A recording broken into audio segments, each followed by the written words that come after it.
be properly absorbed or received. So that kung halimbawa naman yung inyong serbisyo hindi talaga maganda, maaaring kayo, Dr. Punsalan, yung sa yung clinic maganda, pero baka out of the 22 meron din namang medyo mabagal. Kaya nagre-reklamo itong mga overseas Filipinos o itong mga applicants. Is there a way that we can also listen to them so that we can? Yes, Your Honor. As a matter of fact, I was just talking to Mr. Gary Martinez, and his predecessor at that time was Paul Gratella. We had constant communications with them. This very same hearing happened already in February 2004. Ngayon, of course, kung talagang ayaw sa inyo, now I will go to the motion of Congressman Golez. Ang sabi ni Congressman Golez that this be elevated to the executive branch and perhaps the appropriate agencies like PFA could negotiate with the Gulf countries in order that a solution can be offered. And that could be the reason, Mr. Chairman, why the committee is in a hurry is in a hurry because there is a pending case before the office of the President. And this involves, Mr. Chairman, the decision that was made by the Department of Health. And the reason why the decision of the Department of Health or the order could not be implemented because it is under the office of the President, parang korte rin yan. Kung natalo ka sa RTC, pumunta ka sa Court of Appeals. Kung natalo ka sa Court of Appeals, pupunta ka sa Supreme Court. So because this is Department of Health, kung adverse yung decision ng Secretary of Health, you go to Malacanang. So it is now in Malacanang. Ngayon, ang gusto kasi natin mangyari, apurahin natin ang Malacanang. Baka naman dito papasok yung motion ni Congressman Golez. Dahil kung apurahin natin at nag-desisyon, sige na nga, yung order nito, okay, let's implement. Saan ngayon pupunta itong 40% ng pag-iwan natin? Baka this could be the reason why they are also deliberating on this. When I say deliberating order, very deliberate on this because to take cognizance of the intention of your motion para walang vacuum, Mr. Chairman. May I just explain the motion? Well, I already got copies of these letters from the Royal Embassy of Saudi Arabia. Of course, these are copies presented to us, but not authenticated. I would first also recommend that we either authenticate this through the TFA, these are indeed authentic letters, or maybe we can go directly to if that is proper, to the Royal Embassy of Saudi Arabia and just ask, maybe the Secretariat can do that, whether these letters indeed came from the office of the Royal Embassy of Saudi Arabia. Now, my motion is this. What we have on hand is a situation where what is being presented is that a government has a policy that there is GAMCA. Nobody is disputing the existence of that policy. And we know for a fact that even in our case, if we have a policy, we follow that policy. Meron din mo pumapasok ng mga tao dito. Bawa, yung mga magtatrabaho ng mga taga-ibang lugar din, mga expats. We have a policy and they follow that policy until we change.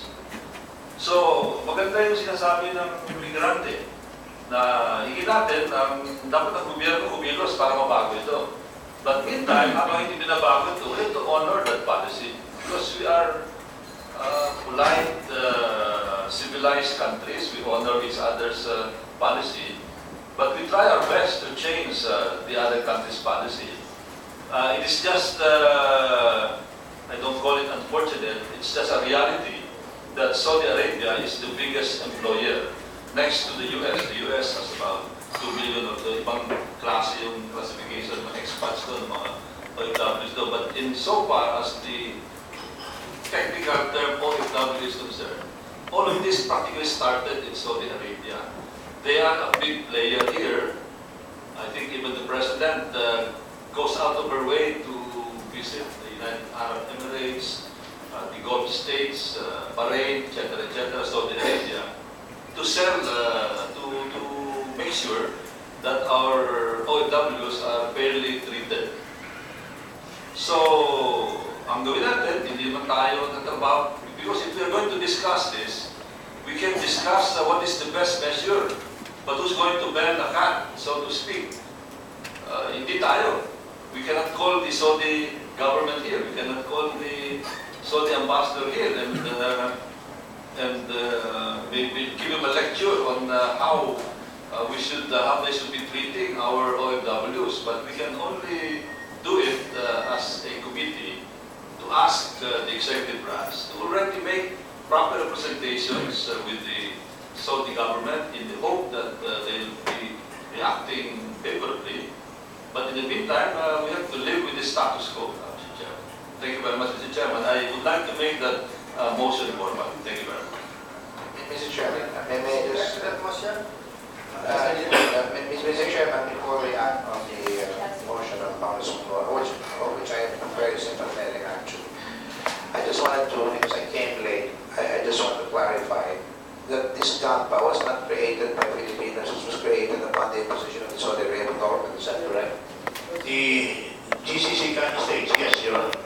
So in short, that this was created primarily to suit the wishes of the Saudi Arabian government, because this was born as a result of the previous experience of the Saudi Arabian government when they had overseas Filipino workers that went there and had some medical problems and were not reported correct. Yes, Your Honor. And on the basis of the experience of the Saudi Arabian government, correct me if I'm wrong, have you had any negative cases with respect to the Saudi Arabian government, or so far so good, so to speak? There's minor flaws in the implementation. That's why we came up. Complaints has been raised about the delay in the referrals, which I said is a thing of the past now. It takes 2 to 3 hours. Now it takes only 3 to 5 minutes. And no less than the Secretary of Labor last Saturday tested it when they met with one of the biggest companies in Saudi Arabia. But I do suppose, Doctor, that you being a self-regulatory AGO, I'm sure that you take some of these suggestions from the OFWs with respect to improving the systems and the standards of the group, right? Yes, Your Honor. As a matter of fact, I'm proud to be a former OFW. I've stayed 10 years overseas, 5 years in Afghanistan, and 7 years in Saudi Arabia. And then I venture to say that you have taken disciplinary measures against some of the members of your organization that have not complied or not met the standards imposed by government. So, We have internal rules, Your Honor, and also the GCC health ministers impose sanctions. just by way of background, may we know what is the status of the Secretary of Health's position on the matter? The decision of the Secretary of Health was that to remove the decking system. And